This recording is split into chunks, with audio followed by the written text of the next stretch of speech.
Hello, welcome to our fourth lesson in modern atomic theory. And today's lesson is called energy levels because that's the primary topic of the discussion. And it's a really important topic actually because we are going to discover today how those electrons actually move. May not be what you're thinking, and maybe you've heard of it before, but that's what we're going to discover today. First, let's just review a little bit from the last couple of lessons. Remember what the excited state and the ground state are. The ground state is when the atom is at the lowest possible energy state, and any excited state is a state that has energy higher than that.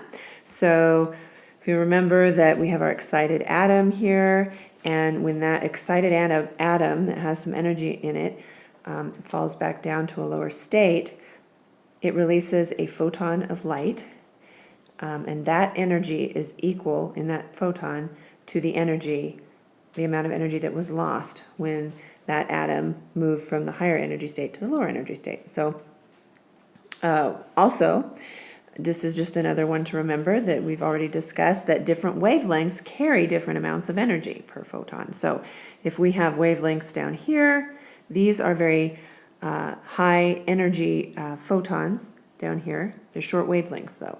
As we get longer wavelengths, we get much lower energy up here. So those are things to remember, that the color is very much associated with the wavelength and the amount of energy that those photons carry.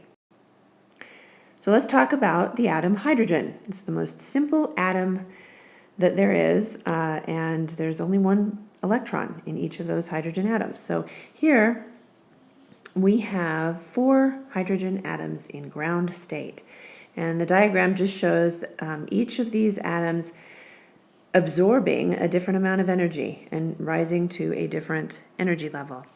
When each of the atoms, let's take this one at the highest energy level, when it drops back down to ground state, it emits a photon, and the energy in that photon is the same amount of energy that is released by the atom when it drops to ground state. Likewise, each of these atoms exhibit the same thing. This one has a much smaller amount of energy that it's emitting, and each of these photons of light are a different color, consequently, because they're represented by different amounts of energy. Also note that each of these atoms, they don't need to fall all the way back down to ground state like this. This atom can simply come down to that energy state, or to that energy state, or to that one. It just needs to fall down to a lower energy state, and it will emit a photon based on the difference in that energy drop. So as long as the energy state is the certain amount allowed for that atom, those electrons can move from one energy state to another.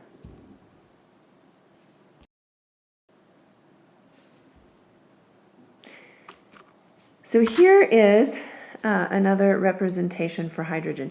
Right here we have, first of all, this is not hydrogen. This is the continuous spectrum in the visible region, and this is showing the continuous amount of light, what that looks like with all the different wavelengths all filled in, and that's the continuous spectrum. There are no missing spaces. All of the wavelengths are represented, all the colors are represented. Oftentimes that's called white light. What happens when we look at the emission spectrum for hydrogen? We have that right down here. That's what it looks like. And we can see that there are very certain discrete packets of energy, because remember, these correspond to colors that correspond to certain wavelengths, which correspond to very specific amounts of energy. And these are the ones that will always be emitted by hydrogen. We call this quantized. Only certain discrete values for energy are allowed. They are these very certain specific discrete values for energy in the hydrogen atom. So is hydrogen the only atom that is quantized? Well, what do you think? Here are some more emission spectrum for different atoms, neon and magnesium and calcium, hydrogen, sodium, and these are what they look like over here. And we find that every time we look at the emission spectrum for sodium, it looks like this. It's very similar to a fingerprint. This is sort of the fingerprint for sodium. This one for calcium. It gives it away. It's always those specific energy levels that are represented on the spectrum for that particular atom. So now that we've talked a little bit about quantized energy, what does this look like? Let's just give you a little bit of a better idea. I thought this was sort of a funny picture. The guy going up the ramp, however, is going up a very continuous space, this continuous ramp. He's hitting the whole space of it with his tires. And here, if someone were to go up these steps, however, they would not be able to have a continuous ability like this. They would only be able to hit very certain levels where the steps are, almost like the steps are quantized. They have discrete packets or places where the foot can go and not everywhere, as this continuous ramp would allow someone to do. So since we know that atomic orbitals are quantized, can we better predict the movement of the electrons in these orbitals? And this is kind of just for fun, meaning it's not going to be on the test. However, it's important that you know about Heisenberg and Heisenberg's uncertainty principle, because it's a really important principle. He discovered that for atomic and subatomic particles, simply looking at them changes the values for their position and momentum. So one is unable to measure position and momentum simultaneously because one or the other is damaged in the observation process. So it's kind of a fun thought to think about. Obviously, it does not work with macro objects, since you look at a car all day long and its position and momentum is not changed by your observation. However, for atomic and subatomic particles, these are really important concepts. And that leads us to the introduction of the wave mechanical model of the atom. So Erwin Schrödinger, really incredibly brilliant scientist, and he was able to take Heisenberg's uncertainty principle and other ideas that were known about the wave nature of particles, the quantization of the electron in the hydrogen atom, which Bohr used in his model as well. And he was able to add to that a lot of very high-level mathematics, and he was able to predict properties of larger atoms, not just hydrogen, but all the atoms with his model. And let's find out a little bit more about that wave mechanical model. What does it look like, after all? And we're going to discuss an idea that you may or may not be familiar with, and that is probability density. Right here, I've written it down. Probability density is an important concept in understanding the atom. That is how electron location is viewed in terms of probability density. And what in the world does that mean? It means that there's a certain probability that the electron will be in any given location at a particular time. So here, this is one way of thinking about it.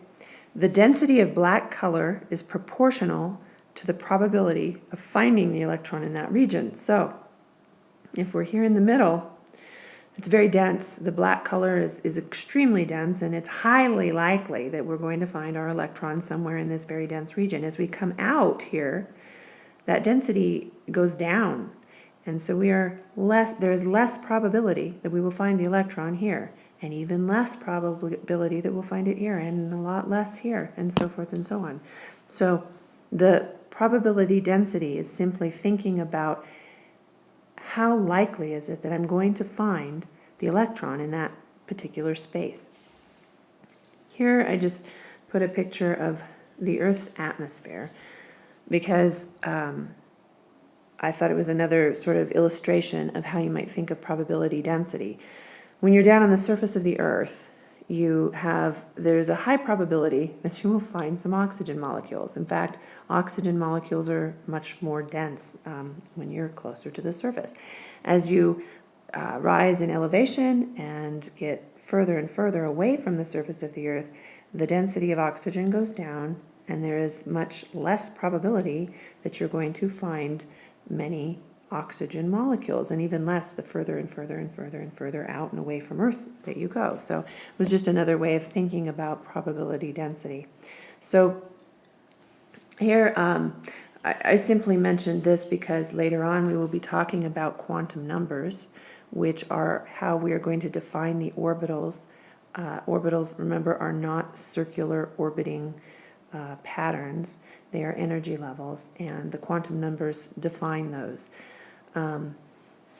One more thing to note is that this new wave mechanical model, while it tells us probability density and it talks about energy, it does not give us information about when the electron occupies a certain place or about how the electron moves.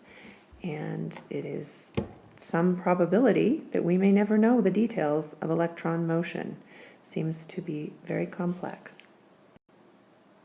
So here, this page is just for fun. This will not be on your test, but we couldn't leave the topic of quantum mechanics without at least discussing Schrodinger's cat.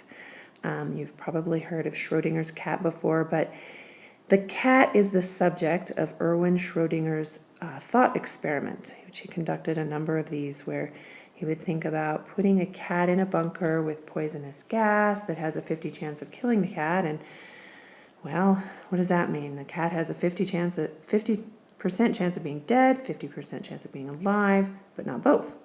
And afterwards, upon observation, you have 50% of the time the cat is dead and 50% the cat is alive. And the quantum mechanic application of that being that before looking, the cat is both dead and alive, but the act of looking while the experiment is going on actually kills the cat.